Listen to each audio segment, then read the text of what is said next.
de peso, reducir medidas y también regular la grasa corporal se ha convertido para muchos en un tema de primer orden, pero no necesariamente por un tema de salud, sino muchas veces por ir acorde a una representación, a un estereotipo que relaciona la belleza con la delgadez. En este contexto existen muchas personas que toman pastillas quemagrasas, que utilizan suplementos dietéticos y otros productos para perder peso sin hacer dieta, sin hacer ejercicios, de forma muy rápida y hasta mágica. Hoy nos preguntamos si las pastillas para perder peso son seguras, son eficaces o a lo mejor luego tienen efectos adversos y es que dañan la salud. ¿Usted qué opina? Escríbanos a @de7.3 y también a nuestra página en Facebook. Soy Violeta Reaño. Bienvenidos a Debate y Diálogo. Sí a una vida saludable. Debemos hacer más ejercicios. Necesitamos informarnos sobre los ingredientes de los alimentos que ingerimos. Todo tratamiento debe ser supervisado por un médico. La mejor dieta para bajar de peso es hacer ejercicio y comer saludable. Los fármacos ocasionan riesgos a la salud. El cuidado a nuestro organismo debe ser constante. Los tratamientos para reducir medidas tienen efectos positivos o Las negativos. dietas para bajar de peso no funcionan. Sí existe el efecto rebote. La medicina natural es saludable. Las pastillas ayudan a la pérdida acelerada de grasa acumulada. La ansiedad provoca la sensación de comer. ¿Las pastillas para bajar de peso pueden causar daños en la salud? Y en el día de hoy nos acompañan dos especialistas para hablar sobre este tema. Nos acompaña Melissa Paz Crumbier, que ella es nutricionista, y también nos acompaña Raúl Manrique, también nutricionista especialista en salud metabólica. Bienvenidos a esta edición de Debate y Diálogo. Gracias. Queremos el día de hoy desmitificar, ¿no? Pero también queremos prevenir y advertir de los efectos adversos, nocivos que pueden tener estos suplementos dietéticos o las pastillas llamadas quemagrasas. Por ejemplo, los productos para adelgazar que se vienen promocionando, sobre todo en Internet, ¿no?, que es un canal que se utiliza muchísimo, ¿son casi todos eficaces y seguros? ¿Qué nos dice al respecto Melissa Paz? Bueno, en realidad lo que son los suplementos o fármacos que se usan para adelgazar no necesariamente son eficaces para todas las personas, ¿no? Todas las personas tienen que tener una dieta individual y por lo tanto también, de acuerdo al contexto, van a responder distinto a diferentes fármacos o suplementos. Incluso depende mucho el objetivo del tratamiento o de repente la causa del sobrepeso o la obesidad para poder nosotros tratar y de repente recurrir a estos medicamentos. Depende mucho de eso. Y en general, en el caso de los medicamentos, al recurrir a estos como fuente principal en lugar de la dieta, generalmente no va a tener un buen resultado a largo plazo y no va a ser sostenible porque en algún punto se va a tener que suspender su uso y se va a tener que recurrir a los buenos hábitos alimenticios. ¿Qué opina al respecto Raúl Manrique? Violeta, en principio tendríamos que dividir lo que son suplementos, ¿no? O complementos, como también se le puede llamar. Podemos ver los que se llaman, como tú indicabas, quemagrasas, correcto, que en realidad técnicamente no existe un quemagrasa. Lo que puede existir son facilitadores, algunos elementos que pueden facilitar que se queme grasa, pero no existen técnicamente quemagrasas. El único lugar donde se quema la grasa es dentro del músculo, de un lugar que se llama mitocondria, que pueden imaginarse que es un horno, que es donde se quema la grasa. Si ese horno está apagado, por más que tomes la pastilla que tomes, no se va a quemar la grasa. Y ese horno solamente se enciende cuando hay ejercicio físico. Quiere decir que hay entonces mucha publicidad engañosa, ¿verdad? Porque hay algunas cápsulas que se venden, creo que en la mayoría de farmacias de nuestro país y también en supermercados, y que se promocionan como quemagrasas. Pastillas que se deben de tomar con los alimentos, desayuno, almuerzo, comida, que sí ayudan a reducir la grasa corporal y también aclaran que no tienen efectos adversos o efectos rebote. ¿Será entonces así? Se lo consultamos esta vez a Melissa Paz y también adicionamos la pregunta de ¿qué significa este efecto rebote? El efecto rebote significa que, por ejemplo, si nosotros tenemos una dieta restrictiva o consumimos estas pastillas, al momento de restringir un nutriente o de repente al momento de, mediante las pastillas, evitar, por ejemplo, lo que es la absorción de la grasa, ¿no? Que sucede en muchos casos con los llamados quemagrasas, nuestro cuerpo empieza a usar otras fuentes de energía y empieza a tener una descompensación. Al momento de tener esa descompensación, cuando suspendemos el uso o tenemos una dieta habitual con todo tipo de nutrientes, nuestro cuerpo busca nuevamente el equilibrio, ¿no? El equilibrio normal de una dieta habitual, y hay el efecto rebote, que significa retroceder al peso perdido e incluso ganar más peso en algunos casos, ¿no? Entonces, de eso se trata el efecto rebote. Por ejemplo, voy a mencionar un medicamento, unas cápsulas para bajar de peso que se llaman Tonatrim. Está a la venta a nivel nacional y es un producto, se dice natural porque tiene té verde, también tiene un principio activo que se llama tonalín, y estoy viendo la página web.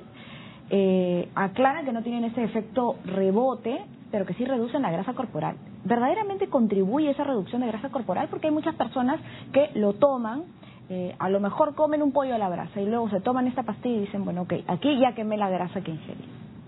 Ya, tenemos que verlo por partes. Evidentemente el suplemento no tiene efecto rebote. O sea, no es que, yo tomo el suplemento y a lo mejor por algún motivo bajo de peso. Todavía dejemos en duda si fue por el suplemento o no fue. Para que haya el efecto rebote yo tengo que empezar a comer de más. Y ese efecto no me lo causa normalmente el suplemento. Me lo está causando el que yo no modifique un hábito alimenticio. Si yo tengo el mal hábito de levantarme tarde y es mi hábito constante, una vez que yo deje de tener un estímulo que me hacía levantarme temprano, voy a volver a mi hábito anterior.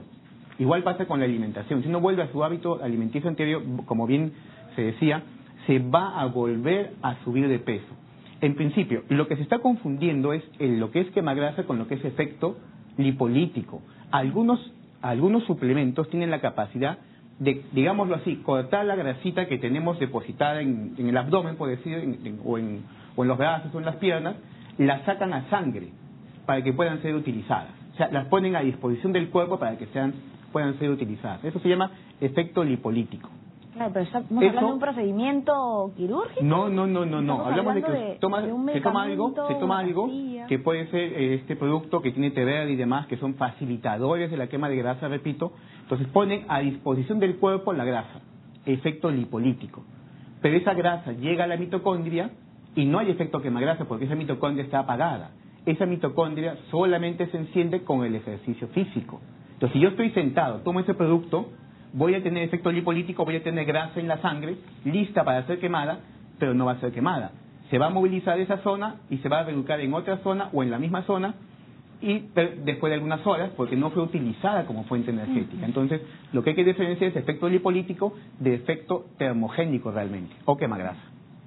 Melissa Paz, pero ¿y estos medicamentos, por ejemplo, nos menciona este efecto lipolítico, ¿no? El nutricionista Raúl Manrique dice que, bueno, esta grasa estaría en la sangre a disposición del cuerpo, pero que si el cuerpo finalmente no hacemos ejercicio, no tendría, valga la redundancia, este efecto reductor, pero ¿no generaría alguna situación nociva para la salud?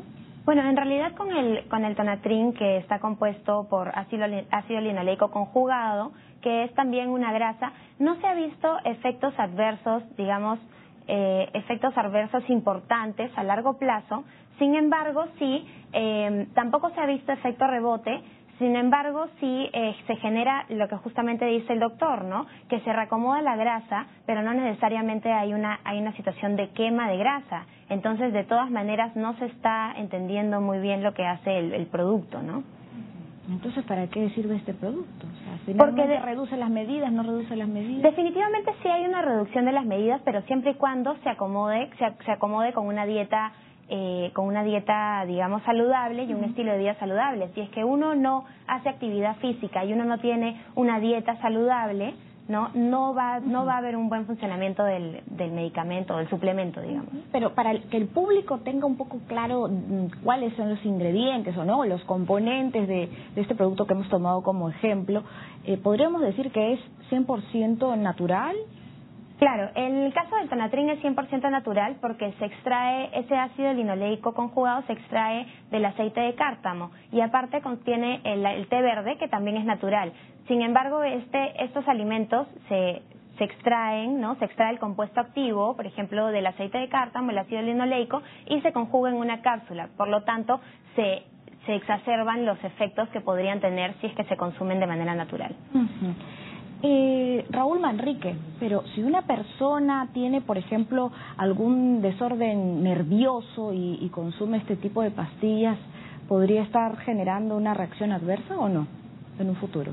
Bien, si hablamos en términos generales, hay demasiados productos en el mercado, los que tienen el efecto que acabamos de hablar lipolítico, los que tienen el efecto que se llaman energizantes, pero que en realidad son estimulantes. Esos productos que son estimulantes, entiendo por lo que estoy escuchando, este producto que se ha mencionado no sería un estimulante, elevan la presión arterial, elevan el ritmo cardíaco porque estimulan cortisol, adrenalina, que son hormonas del estrés. Si una persona que ya está nerviosa, que ya tiene una situación de hipertensión o posible hipertensión, o que tiene un historial familiar de hipertensión u otras complicaciones como diabetes, etcétera, tomar un estimulante de este tipo sería totalmente contraproducente. Entonces hay que informarse qué cosa contiene el producto y un poquito informarnos de la historia que tenemos en nuestra familia, ¿no? ¿Y usted cree que siempre tiene que tener el paciente el acompañamiento médico, el acompañamiento de un nutricionista durante todo este proceso, por más de que se esté utilizando un producto natural? Es que hay un problema que yo lo asumo. Yo ya tengo 18 años viendo pacientes con sobrepeso, obesidad, y hay un problema, un trasfondo de carácter. O sea, la gente quiere el camino más fácil. Yo quiero ir a estudiar a la universidad y me la quiero pasar con los amigos sin estudiar y busco un modo de hacérmelo más fácil. Todo tiene un precio, todo proceso natural, todo aquello que se va regido por las leyes naturales, y el bajar de peso se rige por las leyes naturales, requiere pagar un precio. Si tomamos atajos, normalmente el atajo es el camino más largo. Entonces, evidentemente, si yo estoy asumiendo el reto de bajar de peso y encima tomo algo que me puede ayudar como un complemento, es válido. Pero tengo que aceptar el pasar el proceso, que es modificar mi hábito alimenticio, porque una vez que yo retome ese hábito alimenticio negativo, misma acción, misma reacción. Voy a volver a subir de peso. Y no es que el producto me dé el efecto rebote, es mi hábito alimenticio el que ha retornado y, lógicamente, como dije hace un momento, misma acción, misma reacción. Bien, nos vamos a una breve pausa, pero vamos a regresar para seguir hablando del tema y también para hacerles esta pregunta: ¿no comer o dejar de comer para bajar de peso? Escríbanos a nuestras redes sociales, a @DID7.3, y también a nuestro perfil de Facebook Debate y Diálogo. Ya volvemos con más.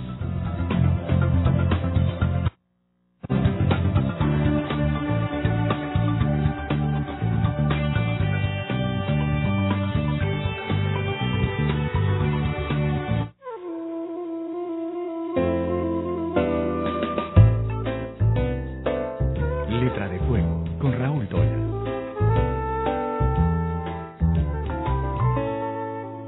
¿Cómo está? Bienvenido a Letra de Fuego. Ricardo Montoya es conocido como periodista deportivo, pero él también es psicólogo y combina ambas disciplinas en su primer libro de crónicas, La maratón final del joven Piernas de Titanio.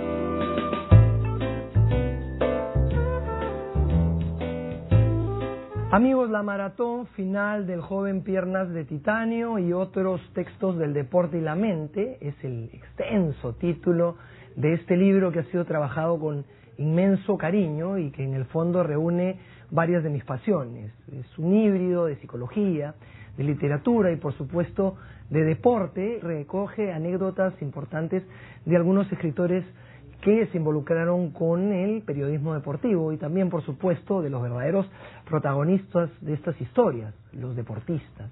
En este libro se trató temas como, por ejemplo, la amistad de Nadal y Federer, por qué es un problema para los deportistas llegar temprano al éxito, o también capítulos de la vida de Chespirito cuando era boxeador, o de Mario Benedetti cuando se animó a ser arquero de fútbol. Los invito con todo cariño y con todo el corazón a que lean este libro, La maratón final del joven Piernas de Titanio, y otros textos del deporte y la mente. No se van a arrepentir. Gracias.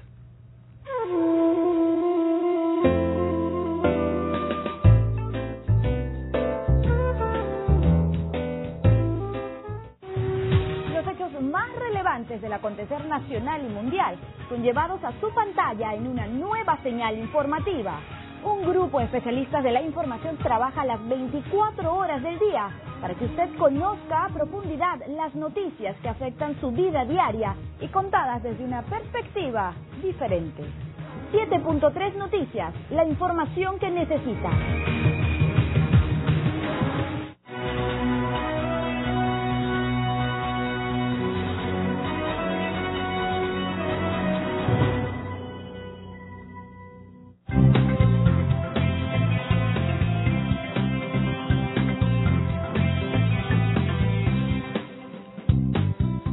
Las pastillas para bajar de peso pueden causar daños en la salud. ¿Usted qué opina? Escríbanos a nuestras redes sociales que luego leeremos al aire los comentarios y también las preguntas. El día de hoy nos acompañan dos especialistas, dos nutricionistas, Melissa Paz Crumbiec, nutricionista, y Raúl Manrique, quien es nutricionista especialista en salud metabólica. Antes de la pausa dejamos una pregunta, ¿no? Planteamos la siguiente pregunta: ¿se debe dejar de comer o es que se debe comer pero de una manera diferente cuando queremos bajar de peso?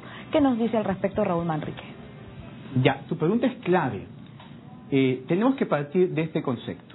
Se cree comúnmente que uno debe comer menos, uno come menos calorías, uno baja de peso y al bajar de peso hay un ajuste metabólico. Correcto, el metabolismo, dicen, se acelera. ¿Sí? En realidad debería ser al revés. Porque si tú, teniendo un desajuste metabólico, empiezas a comer menos, te va a dar más ansiedad por comer. Lo primero que se tiene que hacer en un paciente con sobrepeso o obesidad es hacer el ajuste metabólico, cambiar su estilo de alimentación. A partir de que tú haces el ajuste metabólico, el paciente solito va a querer comer menos. No tienes necesidad de obligarlo a comer menos. O sea, tu estilo de alimentación, que el estilo que le des a esa persona como profesional de la salud, tiene que originar el cambio metabólico, y al tener el cambio metabólico va a querer comer menos, y al comer menos va a bajar. Y ese es el problema que pasa con las pastillas, todas estas cosas que se dan para que la gente no coma, que a la larga le genera más desajuste metabólico. Y eso le va a generar tener más hambre luego que abandone este tratamiento milagroso. Claro. Melissa Paz, hay endocrinólogos, nutricionistas que pueden plantear una dieta que consiste en 5 alimentos importantes al día para una persona que quiere bajar de peso, ¿no? Que a lo mejor es más eficaz, no lo sé, pero claro, si una persona quiere reducir sus medidas, dice, yo cómo puedo comer más, lo que yo tengo que hacer es dejar de comer. Y si hay alguien que me ofrece unas pastillas mágicas para no tener apetito, pues genial. ¿Esto sucede? ¿Qué se le debería recomendar, sobre todo a todos los que nos están escuchando el día de hoy? Pero yo considero que definitivamente sí existen alimentos funcionales, ¿no?, que pueden mejorar la pérdida de peso o que pueden tener justamente esos efectos termogénicos, no a la medida que tienen los extractos de estos mismos alimentos, sino sí pueden tener el efecto termogénico en una medida un poco más leve, ¿no? Como por ejemplo está el té verde, como por ejemplo está la linaza, la chía, que ahora está de moda. Sí creo que los alimentos funcionales pueden mejorar la dieta, pero no creo que una dieta debe ser siempre debe componerse de los mismos alimentos, porque justamente va a suceder lo mismo. No todos los alimentos tienen todos los nutrientes, digamos, o cada alimento tiene distintas funciones en el organismo y distintos nutrientes. Entonces, clave de la dieta es variar la alimentación, justamente, porque si es que consumimos una alimentación que va a ser siempre igual, lógicamente el cuerpo va a crear, digamos, una tolerancia a esos alimentos y se va a producir el efecto rebote a medida que cambiemos la alimentación. O no necesariamente el efecto rebote, pero no vamos a tener el mismo resultado que si tenemos una dieta variada, lógicamente considerando incluso y variando los alimentos que pueden ayudarnos a mejorar la pérdida de peso. Pero claro, hay alimentos que pueden ayudar a esta pérdida de peso, me imagino, a algunas personas, pero a otras personas no. Es decir, existen dietas personalizadas, ¿no? Claro, toda dieta debe ser personalizada. Lógicamente existen directrices de la nutrición, sobre todo se promueven a nivel de salud pública, ¿no? Como por ejemplo comer 5 frutas al día, ¿no? Comer verduras, etcétera. Esas son cosas que, digamos, aplican para todo el mundo, pero la dieta, si no es personalizada, no va a tener un buen efecto. Cada uno, de acuerdo a incluso sus antecedentes, a la experiencia que haya tenido, al contexto en el que vive, al ambiente, etcétera, tiene que tener una alimentación distinta, ¿no? La dieta no puede ser general porque si bien podemos generalizar ciertas cosas, no vamos a tener un tratamiento efectivo como si lo tuviésemos con una dieta individualizada. Yo no puedo copiarme la dieta, por ejemplo, de mi primo, de mi amiga. Eso no se puede hacer. Y ahora, cuando hay doctores, por ejemplo, hay algunos doctores bastante mediáticos que recetan ciertas fórmulas o pociones mágicas, ¿no? Estas pastillitas milagrosas para bajar de peso, son pastillas, y lo comentábamos en la pausa, que inhiben el apetito. Pero ¿de qué están compuestas finalmente estas pastillas o estos métodos milagrosos, ¿no? Anfetaminas, por ejemplo. ¿Y qué peligros pueden conllevar para la salud? Tendríamos que nadie conoce, solamente la persona que hace esta fórmula magistral, qué exactamente contienen, pero podemos suponer que casi dicho que contienen anfetaminas, ansiolíticos. Lo que pasa es que la función de tener hambre es lo más sano y natural que puede tener el hombre, el ser humano. Es algo funcional, necesario. Si uno bloquea esa necesidad de comer, a la larga nos va a pasar factura, porque si fuera una cuestión, cuando aparecieron las anfetaminas, todo el mundo pensaba que era el gran milagro en los años 70 y se empezó a distribuir a diestra y siniestra, porque se pensaba que iba a funcionar, y pasó el hecatombe que vemos ahora. Desde los años 70 al día de hoy ha aumentado la cantidad con sobrepeso, obesidad. Ahí nos hemos dado cuenta que el repartir pastillas no funciona. Tenemos que buscar opciones más realistas. Inevitablemente hay que ir modificando un hábito alimenticio, no dar una dieta estricta, definitivamente que no, pero sí poco a poco ir modificando, avanzando en algunos momentos. A veces el momento más clave es empezar por la noche, por la comida de la noche, que es una alimentación la más adecuada posible. Y a medida que vamos avanzando, puedes ir ya a la media tarde, corrigiendo el almuerzo, ¿no? Pero ir avanzando con el paciente poco a poco, de acuerdo a cada objetivo, a cada resultado que se desea alcanzar. Pero definitivamente tomar ansiolíticos que nos quitan el hambre va a alterar el sistema nervioso, va a tener muchas alteraciones metabólicas y nos va así finalmente a causar un efecto rebote, porque uno va a retomar el hábito alimenticio anterior. Claro, puede causar desórdenes cardíacos. Por ejemplo, alteraciones hormonales, adicciones también. ¿Sí? Adicciones, por supuesto. Se actúa a nivel del sistema nervioso. Ya hablamos de que con el tiempo nos puede generar adicciones a medida que más lo vayamos tomando. Y sobre todo que vemos que da resultados, ¿no? Entonces tomamos la pastilla, bajamos, dejamos la pastilla, subimos, tomamos la pastilla, bajamos, dejamos la pastilla, entonces nos damos cuenta que ya nos es fácil bajar tomando esa pastilla, y con el tiempo vamos a generar resistencia, vamos a requerir más dosis. Bien, vamos a presentar una pastilla informativa, hablando de pastillas para bajar de peso, pero en este caso, en el ámbito de la comunicación, una pastilla es un breve video con información sobre el tema del cual estamos hablando hoy. Entonces lanzamos esta información y luego seguimos conversando con nuestros dos especialistas. Adelante. Las pastillas para bajar de peso fueron prohibidas como medicamentos en los años 70 en Estados Unidos y en los años 90 en España, por considerarse peligrosas para la salud. La creciente tendencia a la automedicación de la sociedad actual y los valores estéticos predominantes están favoreciendo que, a pesar de su peligrosidad, este negocio siga creciendo. Se informa en el portal ABC de España. La Sociedad Española para el Estudio de la Obesidad alertó sobre los peligros que entrañan las pastillas para adelgazar. En 2014, la muerte de la concursante a Miss Venezuela, Anaís Ocio, por haberse sometido a extremas dietas, volvió a recordar el problema de las mujeres de verse mejores sin medir las consecuencias de las llamadas dietas extremas o pastillas milagrosas.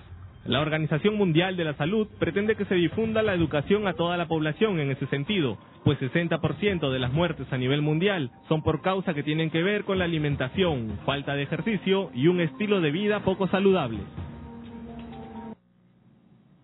Escuchábamos en este video informativo que el 60% de las muertes a nivel mundial son por causas que tienen relación con la alimentación, con la falta de ejercicio, con un estilo de vida poco saludable, ¿no? Este es un dato de la Organización Mundial de la Salud. Sin embargo, cuando alguien quiere bajar de peso, no necesariamente lo hace por una motivación de salud, sino porque a lo mejor tiene un evento importante, como una boda, ¿no?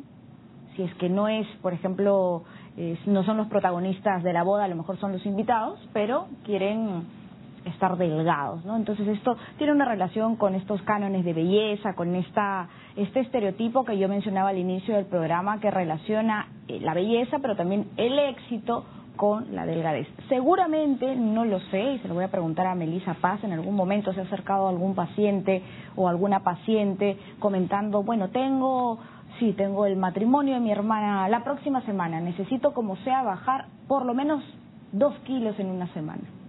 Claro, muchas personas creen que si acuden al nutricionista, el nutricionista le va a dar la fórmula y la solución a su problema inmediato, que sería bajar de peso. 2 kilos se podría manejar, siendo incluso la primera semana, porque justamente uno viene un poco desajustado en sus hábitos, se podría manejar. Pero hay personas que incluso me dicen, en 2 semanas quiero bajar 5 kilos, 6 kilos, ¿no? O en un mes 10 kilos. O de repente yo les digo, en un mes podrías bajar como máximo 5 kilos. Y me miran y me dicen, ¿cómo tampoco? ¿No? O sea, uno busca siempre la rapidez y por eso también se acude a las pastillas, ¿no? Porque justamente buscan el camino más fácil. Pero bueno, nosotros como nutricionistas creo que estamos en la obligación de también poner nuestros límites, y los límites son de acuerdo también a lo que es saludable y no para la persona. No necesariamente porque la persona tenga un objetivo, digamos, siempre se va a poder cumplir, porque la dieta no necesariamente va a funcionar, y así funcione, así yo le diga, ok, te hago una dieta con 800 calorías, no estoy siendo una nutricionista que está trabajando de manera adecuada, ¿no? Entonces, creo que de eso depende, no solo el objetivo del paciente, sino también hasta dónde llega el nutricionista en lo que es su tratamiento. ¿Y a usted le ha pasado la misma situación? Todo el tiempo.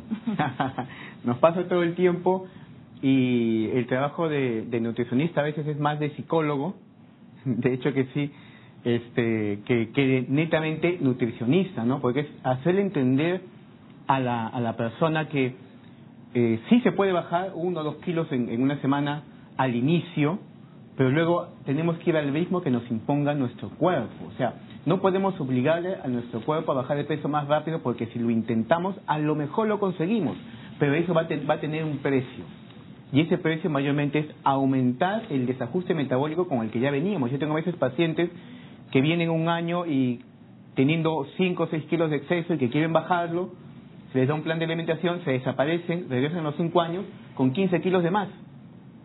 ¿Por qué? Porque simplemente buscaron opciones simples, sencillas, se alejaron del ámbito profesional, se fueron a buscar simplemente atajos, y acaban teniendo lo que comentamos, que es el famoso efecto rebote, que no es otra cosa que simplemente darnos cuenta que el atajo no funciona y que venimos luego con un desajuste metabólico mayor al que ya teníamos cuando iniciamos este proceso.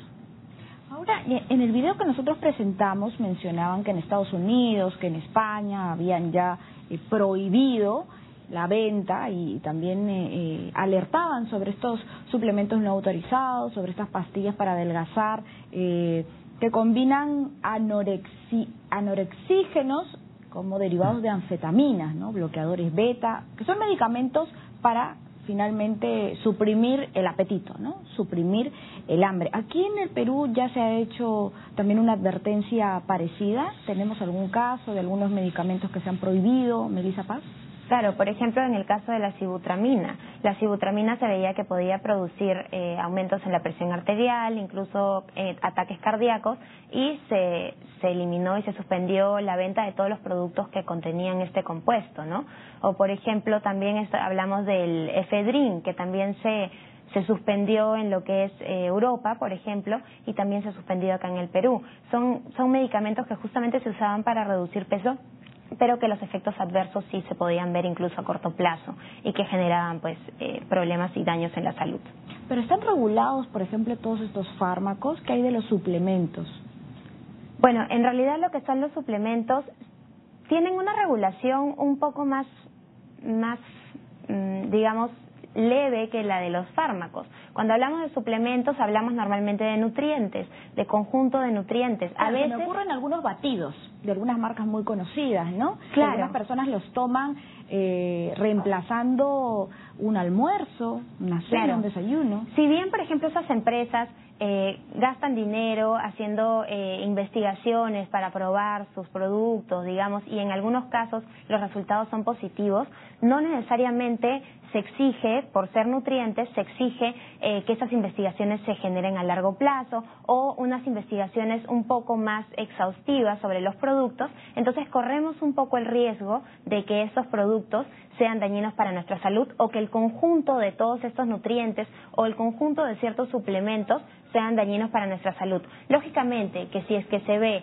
que el producto es dañino para la salud, el Estado puede suspender su venta, ¿no? Pero de todas maneras no se regula como se regulan los fármacos. En el caso de los batidos, estamos hablando de un suplemento que está sustituyendo a la dieta. Y el suplemento no sustituye a la dieta, nunca debe ser un sustituto. Al contrario, debería de consumirse en todo caso junto con la dieta, pero no sustituir a la dieta. Lo principal es siempre recurrir a los alimentos y luego a los suplementos, como por ejemplo lo hacemos en el caso de pacientes clínicos que se les impide comer, como por ejemplo pacientes delicados en estado crítico en los hospitales. Usamos lo que son los suplementos en reemplazo de la dieta en caso el paciente no tenga la posibilidad de poder comer, solo en ese caso, pero siempre y cuando se pueda dar alimentos por vía oral, ese es el principal objetivo. Y si podemos complementar la dieta con estos batidos o estos suplementos, eso es lo que se debe hacer, complementar, pero no sustituir en todos los casos. ¿Opina al respecto Raúl Manrique? Claro, totalmente de acuerdo. La diferencia entre uno y otro es que el suplemento suple, ¿no? Reemplaza, eso no es recomendable. Se puede complementar la alimentación, porque a veces por diferentes motivos almorzamos en la calle o desayunamos muy poco, salimos rápido a trabajar, entonces no hay a veces una alimentación todo lo buena que debería ser. Entonces podemos esa alimentación complementarla con algunos nutrientes, con algún batido, pero siempre respetar tu desayuno, tu almuerzo y tu cena, ¿correcto? Y, bueno, algunos nutrientes los puedes ir complementando con alguno de estos productos, yo creo que mal llamados suplementos, ¿no? Deberían, al menos técnicamente se llaman complementos nutricionales. Ahora, ¿cuántos kilos se recomienda bajar normalmente en un mes?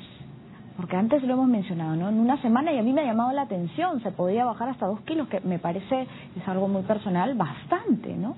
¿Cuánto es una recomendación general o no existen las recomendaciones generales? Se lo preguntamos en este caso a Melissa Paz.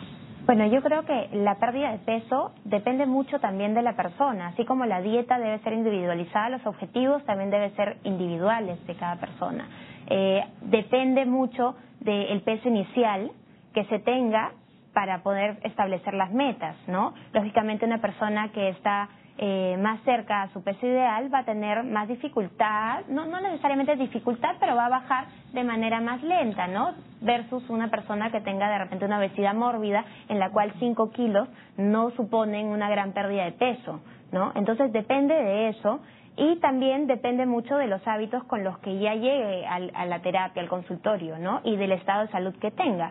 Por decir, una persona que tenga resistencia a la insulina va a tener más dificultad para reducir peso que no la va a tener una persona con un estado normal. O de repente una persona que tenga hipotiroidismo va a tener más dificultad que no va a tener una persona sana, ¿no? Entonces depende mucho de eso. Depende, y también depende de los hábitos que haya tenido. Una persona que tiene una dieta, digamos, saludable, pero que simplemente tiene que ajustar ciertos aspectos, va a reducir peso, pero va a reducir en algunos casos menos cantidad que alguien que de repente tiene una dieta muy rica en grasa, ¿no? Y que ajustando nomás ese contenido de grasa va a reducir más cantidad de peso, dependiendo. ¿Y qué pasa con una persona que, bueno, tiene cierta estatura, cierta edad, un índice de masa corporal, digamos adecuado, ¿no? Todo está en una buena relación, pero esa persona quiere reducir sus medidas? ¿Qué se le aconseja? ¿Qué le aconsejaría usted, Raúl Manrique, una persona que estando en un peso ideal, acorde con la estatura, como lo mencionaba, acorde con la edad, quiere igual adelgazar y bastante? Bien, es que hay que verlo en ese sentido. Primero hay que desmistificar un poco el peso. El peso es el indicador, si bien es el más práctico, es el menos confiable como indicador de salud. O sea, hay personas que pueden tener el peso adecuado y estar muy mal porque tienen un elevado porcentaje de grasa y poco porcentaje de masa muscular, por lo tanto su metabolismo va a estar lento. Puede haber personas que tienen un aparente exceso de peso, pero puede ser porque tienen más masa muscular y menos porcentaje de grasa. Entonces, hay varias cosas que debemos tener en cuenta, no solamente el peso. Entonces, ¿es factible que una persona que está en su aparente peso adecuado pierda peso? Sí, porque puede tener un elevado porcentaje de grasa.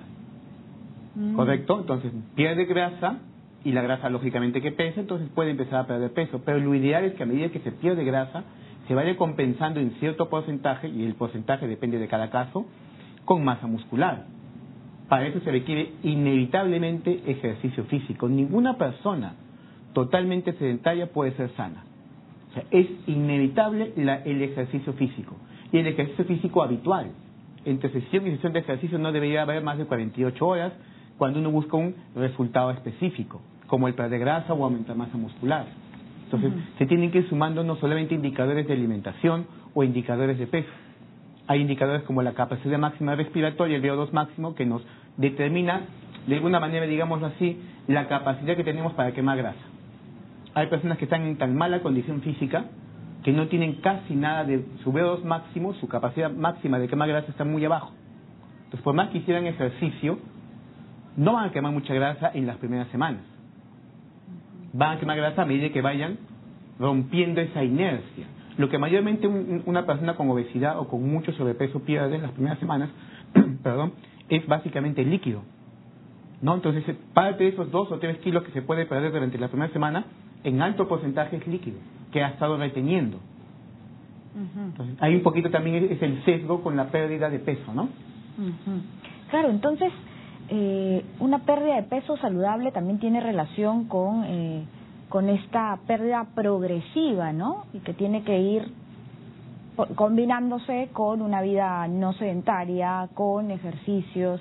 Es decir, y también, claro, me llama la atención que nos diga Raúl Manrique que una persona que comienza a lo mejor a montar la bicicleta varias semanas, durante las 2 primeras semanas no va a bajar mucho tampoco de peso, no va a haber ciertos cambios porque no va a quemar mucha grasa corporal, ¿no? ¿Cómo una persona entonces puede medir esa grasa corporal? Porque normalmente uno hace, digamos, o le llama más la atención la balanza, ¿no?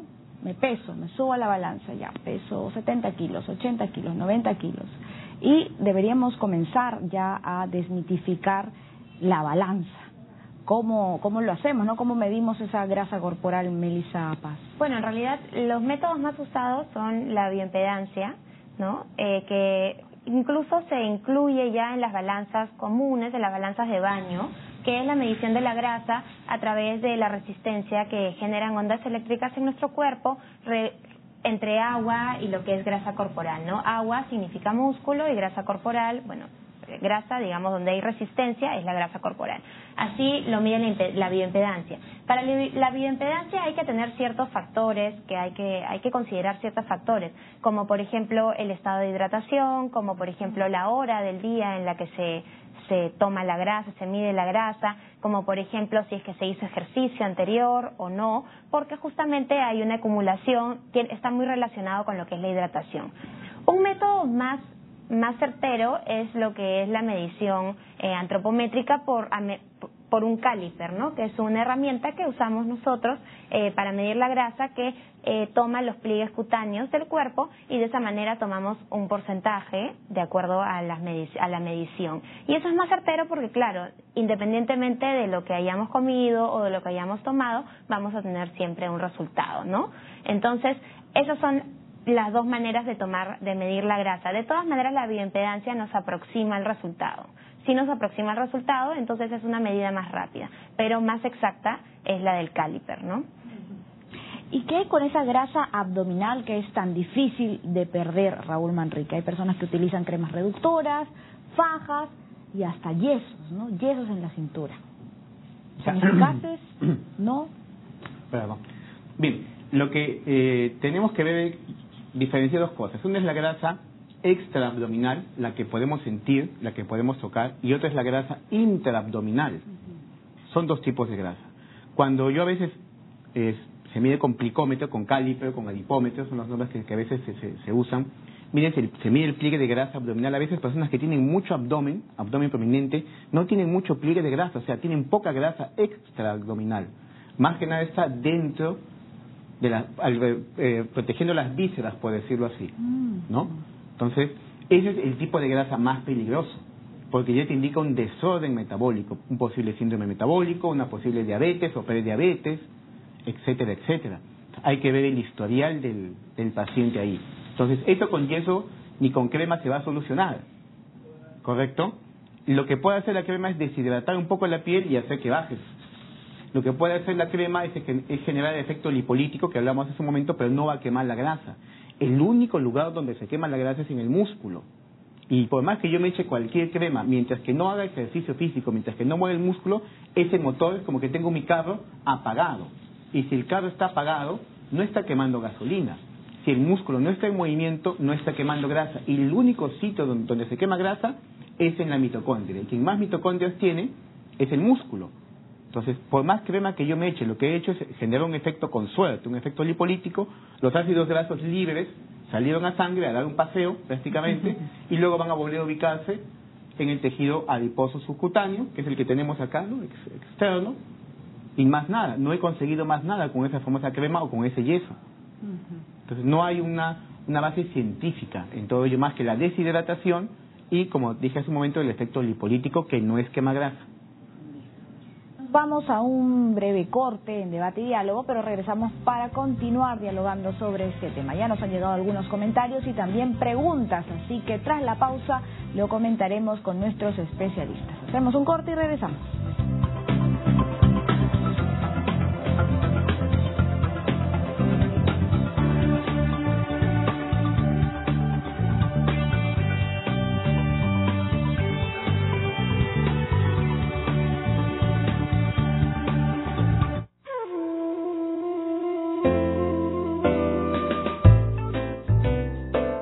Letra de Fuego, con Raúl Toya.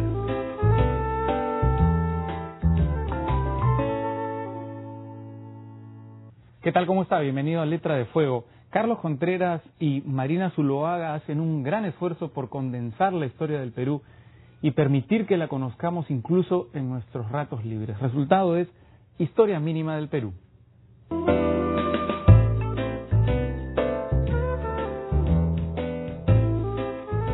Bueno, sintetizar en 300 páginas 10.000 años de historia fue el desafío que nos pusieron los editores de este libro. Para afrontar esta tarea había que elegir algunos ejes que le dieran continuidad a nuestro recuento de esta reconstrucción histórica. Uno de estos ejes fue el poder. Definitivamente una sociedad no puede discurrir y permanecer cohesionada si no hay una entidad política que la gobierne. Otro de nuestros ejes fue la configuración territorial de nuestro país. De esto hemos querido los peruanos siempre hacer de flaqueza virtud, pero reconozcamos que no nos ha tocado un territorio, por así decirlo, fácil. Hay una cordillera, la cordillera de los Andes, que recorre el Perú de norte a sur y divide el Perú en las regiones naturales que todos hemos aprendido en la escuela, ¿no? La costa, sierra y selva, pero complica la comunicación de una región con otra. Y un último eje que quiero resaltar es la manera como los peruanos nos hemos formado. Somos una nación construida sobre la base de capas sucesivas de inmigración. Pasando a la forma como está constituido el libro, les diré que elegimos el formato de pequeños capítulos de un promedio de 12 páginas cada uno, que se pueden leer en un cuarto de hora, pensando en que uno lo pueda leer durante su viaje en microbús, o como una pausa después de la comida, o esperando salir a una fiesta. Son pequeños capítulos, 23 pequeños capítulos que nos hacen este recorrido de 10.000 años de historia. Los autores, Marina Zuloaga y quien les habla, Carlos Contreras, somos historiadores profesionales, ambos somos profesores universitarios. Nuestra vocación, creo en ese sentido, es comunicarnos con los estudiantes. Hemos escrito libros especializados y artículos, Marina sobre todo sobre el período colonial y yo sobre el período republicano, y creo que este ha sido nuestro mayor esfuerzo por comunicarnos a un público más amplio y diverso. Creo que este es un sueño que teníamos desde hace tiempo. ¿Y qué historiador no habría querido tener este privilegio, ¿no? Poder resumir en un volumen 10.000 años de historia de su país. Así que nos sentimos muy, muy contentos por ello.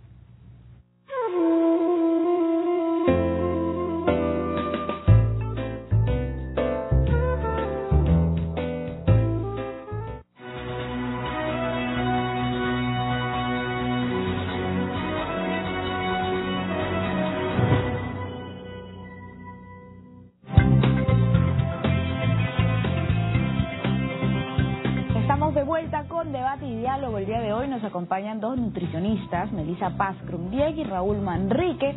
Estamos conversando sobre estas pastillas milagrosas, las pastillas quemagrasas y que tanto perjudican o no a la salud. También tenemos una encuesta y esta encuesta la vamos a presentar ahora mismo. Hemos preguntado, ¿cree usted que las pastillas para bajar de peso perjudican la salud? ¿Usted qué opina?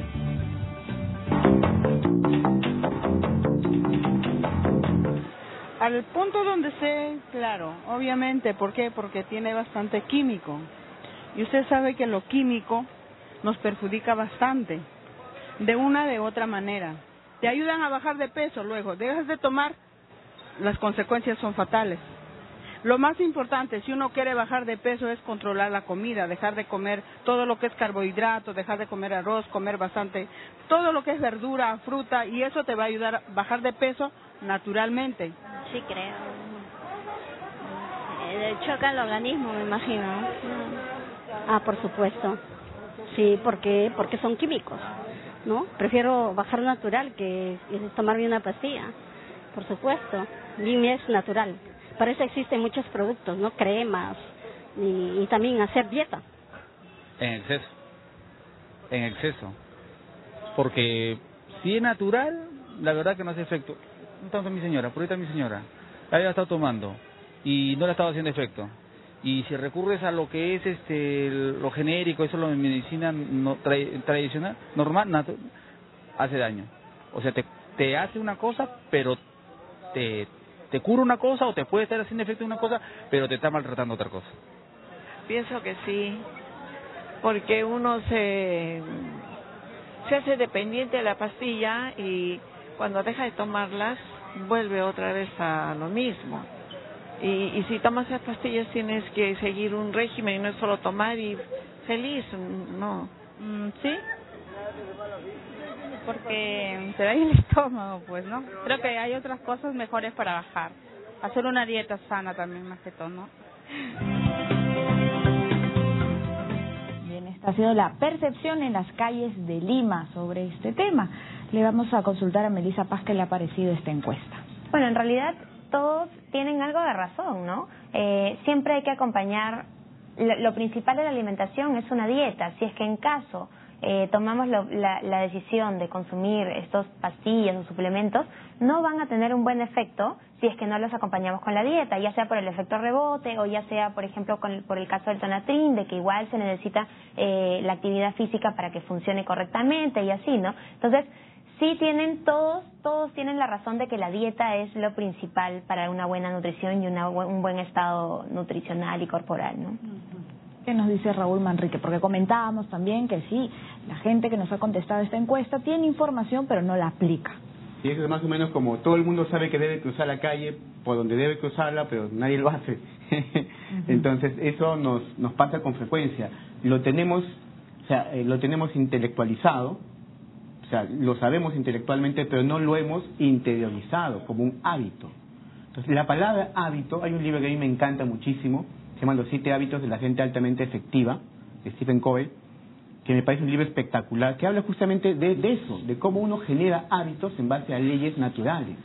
Y el bajar de peso, el tener salud, el perder porcentaje de grasa, el aumentar masa muscular, el tener una capacidad respiratoria máxima elevada y todo esto nace de los hábitos. El tener éxito en la vida y ser felices y tener éxito en las cosas que uno hace nace del hábito, de cosas tan chiquititas que uno hace todo el día. Entonces la persona tiene que asumir el reto de tener el carácter de sumar esas pequeñas acciones todos los días e ir generando un hábito, que no se puede pretender bajar de peso rápido. A veces un objetivo razonable es bajar en un año 8 o 10 kilos. Cuando le digo eso a un paciente me dice, pero Raúl, no puede ser, se desaparece, aparece 5 años después con 10 kilos de más y deseando recuperar el peso que tenía cuando vino la primera vez a buscarme, un peso tan odioso para ella hace años atrás, ahora es un peso deseable para ella. ¿Por qué? Porque se subió esos 10 kilos, al simplemente buscar atajos. Entonces, lo que tenemos que hacer es un poquito empezar a aplicar lo que decimos, ¿no? Sí, bueno, el día de ayer tuvimos un programa sobre los hábitos en general, qué bonito. Hábitos positivos y hábitos negativos que tenemos en la sociedad peruana, ¿no? Así que los hábitos alimenticios también lo tocamos. Vamos por los positivos. Bien, tenemos ahora preguntas de las redes sociales. Muchísimas gracias por escribirnos. Y nos consulta Daniel Rivera, ¿cuándo resulta inconveniente dejar de tomar estas pastillas para adelgazar? ¿Cuándo se deben de dejar de tomar, Melissa Paz, las pastillas para adelgazar? ¿Cuándo se contraindica o se debe suspender su uso? ¿Cuándo resulta inconveniente dejar de tomar estas pastillas? Es decir, según entiendo, que ya se están tomando. Bueno, depende de qué pastillas se esté tomando, ¿no? Por ejemplo, la mayoría lo que genera es aumento de la presión arterial, por ejemplo, puede producir indigestión, ¿no? Podría producir diarreas en el caso, por ejemplo, de que se bloquee la absorción de la grasa. Entonces, dependiendo de la pastilla y dependiendo de cómo sea la persona, debe de suspender o no debe de ni siquiera iniciar el uso de esta pastilla. Generalmente son personas hipertensas, embarazadas, lactantes, ¿no? Personas adultos mayores, incluso adolescentes, ¿no? Mujeres en edad fértil también, ¿no? Porque justamente lo que ataca ahí es la grasa corporal, que es importante. Por ejemplo, mencionas las diarreas, ¿no? Si una persona ve que tiene diarreas, pero dice, no, yo quiero bajar igual de peso, voy a seguir tomándolo, y está así pues 2 semanas, ¿lo debe de seguir tomando? No, por supuesto que no. Ese es un efecto adverso.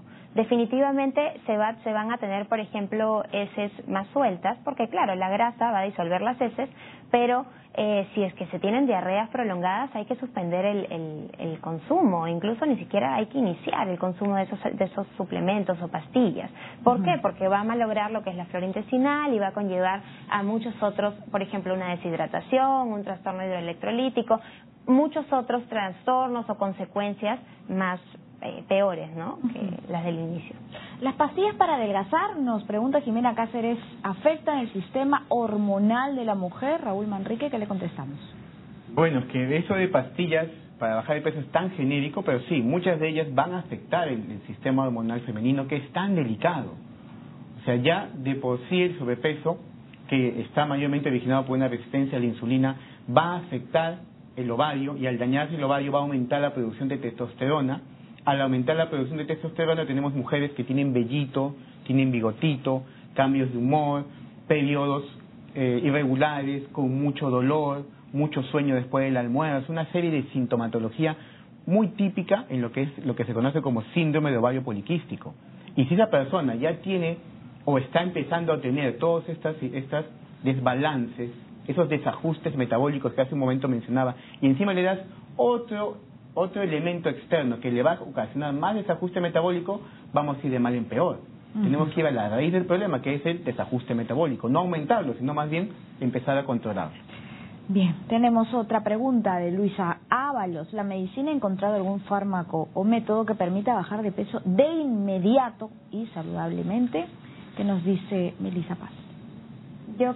Bueno, en realidad la respuesta es que no existe ningún método inmediato para bajar de peso. ¿Por qué? Porque todo radica en los cambios de hábitos y estilo de vida, que normalmente es la causa de la obesidad, a menos que la obesidad sea causada por otros factores, ¿no? Como por ejemplo lo que es la diabetes. Si se controla lo que es esta causa principal como la diabetes, vamos a tener mayor pérdida de peso, pero incluso tampoco va a haber, no porque controlemos la diabetes vamos a tener una pérdida de peso al peso ideal que queremos tener. Entonces, no, la respuesta en realidad es que no. Bien, ya te hemos respondido, no existe un medicamento mágico. Bien, luego nos escriben más comentarios en el Twitter, nos dice Oscar Enrique, gracias por seguirnos, siempre nos escribe, hasta donde sé no es muy recomendable el uso de pastillas por el efecto rebote es mejor llevar una alimentación saludable. Luego nos dicen no hay medicamentos efectivos para bajar de peso, solo una dieta balanceada es lo ideal, que sea baja en grasas y en harinas. Luego Jorge Jara, las pastillas para adelgazar tienen componentes químicos que pueden ocasionar diversas reacciones en el estado de salud, eso ya lo han comentado nuestros especialistas. Luego nos dice, pastillas inhibidoras del apetito han sido retiradas del mercado mundial por sus efectos colaterales, así es. Oblitas Pepe, estas pastillas son dañinas, es recomendable ir al médico, seguir una dieta, hacer ejercicios que ayuden, pero la gente no entiende, es un poco pesimista. Luego Eddie Martín, yo creo que sí es mejor tener una dieta hecha por un nutricionista, por supuesto que sí, y también hacer deporte. En el Facebook, Giancarlos González nos dice, una vida sana con alimentación balanceada, practicar deporte en lugar de pastillas es lo ideal, ¿no? Sí, eso sería lo ideal en realidad. Y Paola Gamero, saludos Violeta desde Arequipa, siempre te veo, muchísimas gracias por esos saludos, muchísimas gracias por vernos, siempre tratamos de tocar los temas que a todos nos interesan, de eso se trata nuestro debate y diálogo, y pues con estos comentarios cerramos. Si desean hacer alguna conclusión brevísima, una recomendación en general, ¿no? Para todos los que nos están viendo a través de nuestro programa. Melissa Paz, ¿qué recomendación sería?